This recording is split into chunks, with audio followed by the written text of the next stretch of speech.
You know, Park Square Theater sits in the heart of downtown St. Paul, but less than a mile away, the river bluff rises up majestically, and at the top is historic Summit Avenue and the Cathedral Hill neighborhood. This area is filled with grand old mansions built during America's Gilded Age of the late 19th and early 20th century. And no surprise, many of these homes have ghost stories associated with them.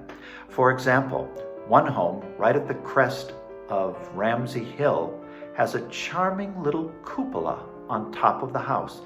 From there, you can see the whole Mississippi River Valley. That's because it was built during the 1850s by a steamboat owner, and he loved to go up there and watch his boats coming and going up and down the Mississippi River.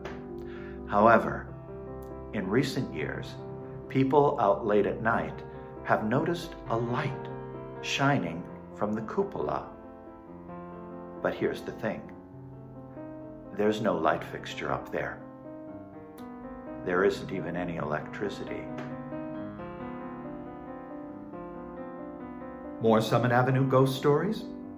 Well, there's one dark, brooding mansion on Summit Avenue in St. Paul that has had repeated hauntings over the years. A renter in a basement apartment reported being awakened to feeling cold, dead fingers pressed against his forehead. There are reports of apparitions that just melted into the walls. Even a dog that jumps up on the bed every night after the lights are turned out.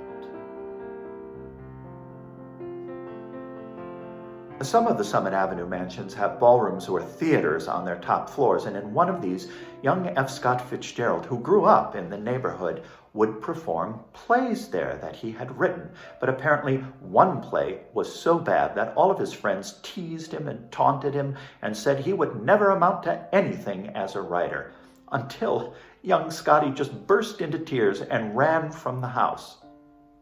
However, years later, after Fitzgerald had died, the ghost of young Scotty was seen running down the stairs. People heard him crying, and in the yard they saw him disappear. Later owners found this so disturbing that when they renovated, they removed the steps that led up to the attic theater. But Scotty continued to float down where the staircase had been. Finally, they had an exorcism, and then he was seen no more. However, sometimes at night, after the family has gone to bed, neighbors have noticed lights like Christmas tree ornaments moving slowly down the hallway, past the windows, by the stairs. One final haunted house in the Cathedral Hill neighborhood of St. Paul. A recent owner there often hosted small classical concerts.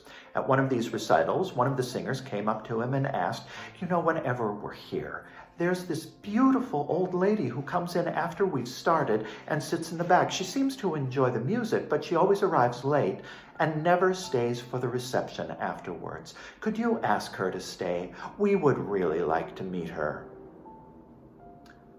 The host responded, "I would if I could, but she's been dead for 30 years.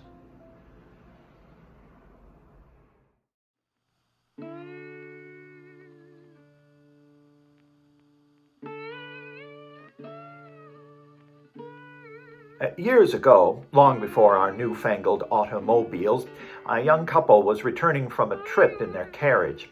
Soon evening drew on, and they knew they'd have to find shelter for the night. The husband spied a light and turned the horse onto a small lane leading up a hill. A pleasant little house stood at the crest, and an old man and his wife met the couple at the door. They welcomed the travelers and offered them a room. The old woman bustled about with tea and getting some freshly baked cakes. The husband tried to pay, but the old couple refused any payment from their fellow New Yorkers. The travelers awoke early and tiptoed out, happily leaving a shiny new 50-cent piece in the middle of the kitchen table.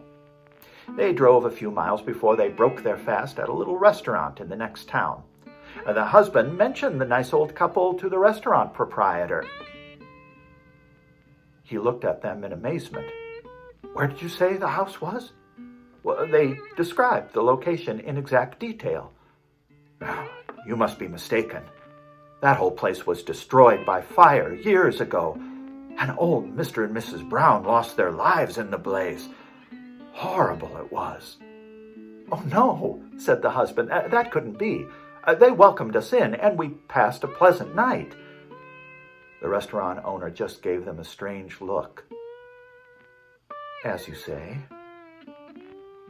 Outside, the husband insisted that they clear up the mystery. They followed the same road and turned the horse onto the same small lane. It was overgrown with weeds, which they hadn't noticed before. The carriage climbed the hill to the crest, and they beheld the scene. The burnt-out ruins of a small house. It had obviously not sheltered anyone for many years. They gazed in shock until the husband said, I must have missed the turn, and turned to look at his wife. But she was staring fixedly before her, and then gave a terrified scream and collapsed into his arms. The husband looked back, and there, in the center of the charred kitchen table, lay a shiny new 50-cent piece.